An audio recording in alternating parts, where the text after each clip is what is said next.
Bueno, buenos días. Hoy voy a explicar brevemente la estructura y el punto de vista narrativo en el lector de Julio Verne, que es una pregunta extremadamente fácil, porque tanto la estructura como el punto de vista narrativo son dos cosas muy evidentes en esta obra.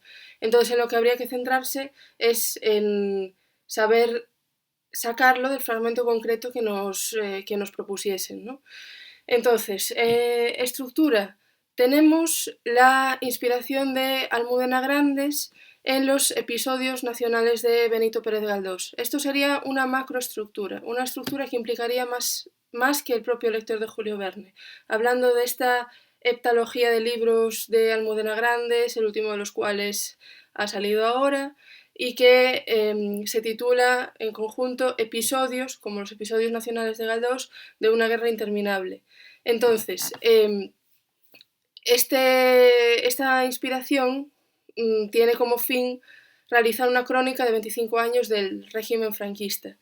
Entonces, en la obra que tenemos aquí es solo un fragmentito de esta macrohistoria, de esta macroestructura de Almudena Grandes. Tendríamos que tener en cuenta que se trata de un Bildungsroman, como ya vimos en otros vídeos, es decir, de una novela de aprendizaje, que es un tipo de novela, un tipo de historia con una larga trayectoria literaria, ¿vale? Tenemos novelas de aprendizaje a lo largo de la historia de la literatura eh, de manera muy profusa, y la característica de Bildungsroman va a condicionar pues muchos aspectos de la historia. En primer lugar, porque Nino es un niño de 9 años al principio y su visión será siempre la suya, ¿no? Va a ser una obra en primera persona narrativa, como veremos ahora mismo. La obra está dividida en 4 partes, como ya vimos, 1947, 1948 y 1949, con un epílogo que nos sirve como puesta en el presente. Es un epílogo de 11 años después de que acabase el trienio del terror, estos años 40 de los que nos habla la autora. Nino ya es estudiante universitario, cuenta sus inicios en el Partido Comunista, cuenta su reencuentro con Pepe el Portugués y lo que es importante para nuestra pregunta, nos demuestra que toda la obra es una retrospectiva de Nino. Ni siquiera pensamos nos está hablando desde el presente de 11 años después, sino que es un hombre hablando en conjunto de su pasado.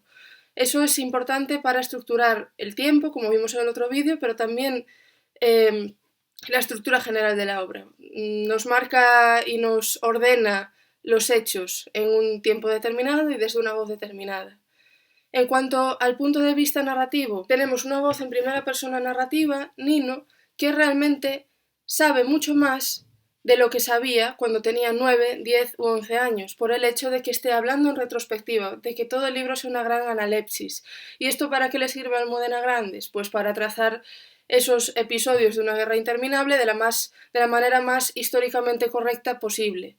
Porque al trazar esta historia de su infancia, Nino nos podrá hablar de lo que estaba pasando simultáneamente a sus acciones, de lo que no sabía en ese momento pero sabría un poco más tarde, de todo esto estuvimos hablando en el tiempo, pues sería un poco hablar de lo mismo. Desde el punto de vista de la crítica, esta obra se puede enmarcar en una tendencia que llaman realismo posmoderno. Podemos estar más o menos de acuerdo con esta etiqueta, considerarla más o menos correcta, pero el hecho es que la crítica periodística la utiliza, con lo cual es una realidad que está ahí. ¿Por qué se caracteriza este realismo posmoderno? Pues por estar escrito en la actualidad de manera casi generacional.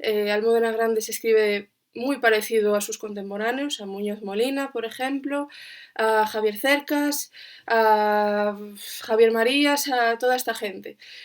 Y se trata de una vuelta al relato, a la narración clásica, es decir, no hay grandes innovaciones formales, pero sí recoge pues todo este multiperspectivismo tan propio del siglo XX, esta multitud de voces narrativas, estas pequeñas técnicas literarias tan propias que vemos en algunos monólogos interiores de Nino, sobre todo cuando está agobiado, por ejemplo, cuando está en la casa cuartel escuchando las torturas, vemos cómo hay un discurso con muchos periodos, es decir, con muchas comas y ningún punto, un discurso agobiante que va solapando las ideas, que va solapando las realidades de una manera múltiple y de una manera que intenta ser simultánea. Bueno, pues esta serie de características son muy generacionales también, pero son herencia de la novela a partir de los 40 en España y pues eso, la crítica dio en llamar a esto en España realismo posmoderno. Y poco más habría que decir realmente del punto de vista narrativo y de la estructura. El resto tiene que salir del fragmento que estemos comentando. No será lo mismo un monólogo de... Bueno, no será lo mismo un monólogo interior de Nino, digamos, que la transcripción de una conversación, o no será lo mismo un fragmento del principio de la obra que del último capítulo, de esto es una guerra y no se va a acabar nunca. Entonces, a partir del fragmento concreto tenemos en cuenta todo esto e intentamos realizar pues, un análisis lo más exacto posible. Y esto sería básicamente la estructura y el punto de vista narrativo. Tendríais más en los apuntes del aula virtual. También podéis extraer ideas de entrevistas a Almudena Grandes, que hay muchísimas, de reseñas de distintas páginas web, periódicos, blog, etc. Y cualquier duda que tengáis ya sabéis dónde estamos. Hasta luego.